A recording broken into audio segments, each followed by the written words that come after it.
Okay, the central bank has been consistently floating on OMO auctions throughout the week. They've done it consecutively from Monday till yesterday. We've seen a total of about 1.4 trillion be mopped up from the system, including yesterday's one about 691 billion. What we've observed is that the central bank has deliberately and consciously having a moral suasions and talks with the banks to come to the bid so that they'll be able to take up this liquidity in the market. And they've also maintained their rate at 15%.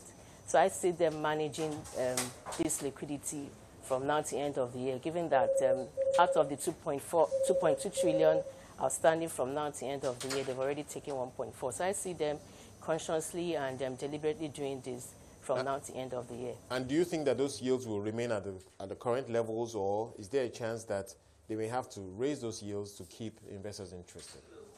There may be a chance of increasing slightly from where they are currently because of maybe the composition of who holds those maturities. So if a large chunk of it's from foreign investors and they are willing to take out their money given the current situation we have in the country, CBN may find a way to let those monies stay within the country by offering them a better yield.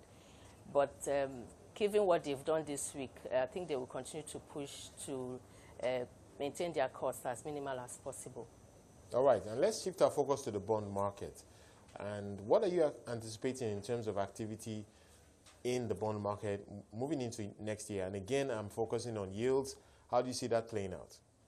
Yeah, for the bond market currently, from now to the end of the year, we have the Debt Management Office has come up with Sukuk bond, which has even opened for book build from now till 17th of December.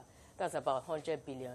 And they've already given a rate guidance of about 15.74%. So that has, and there's a 7-year bond. It's pretty much where 7-year maturity is trading in the market.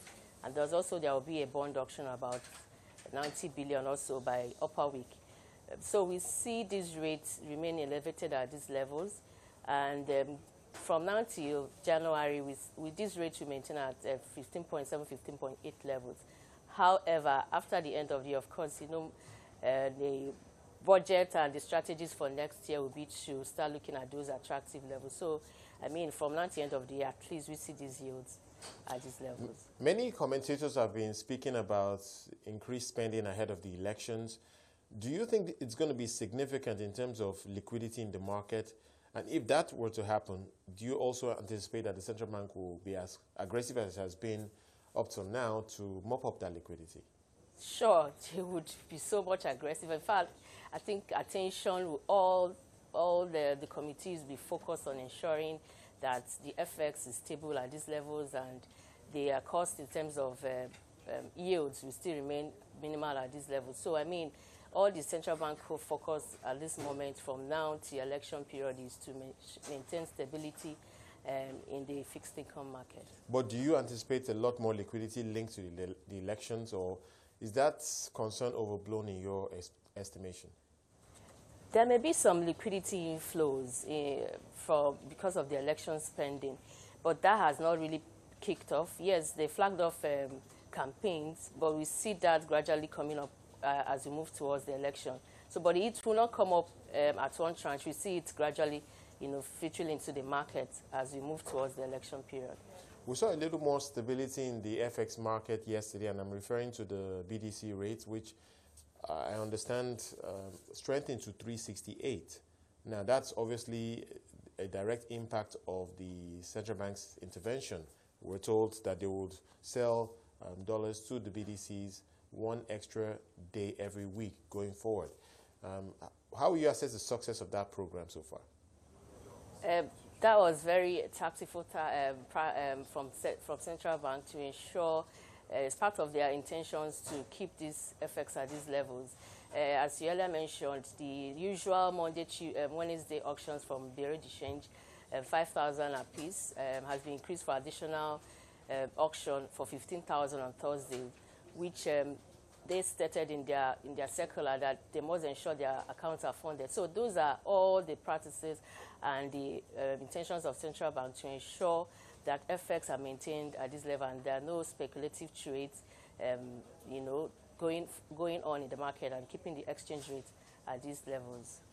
But of course, now we continue to hear rhetoric that perhaps suggests that oil may not move back to the $70 plus range.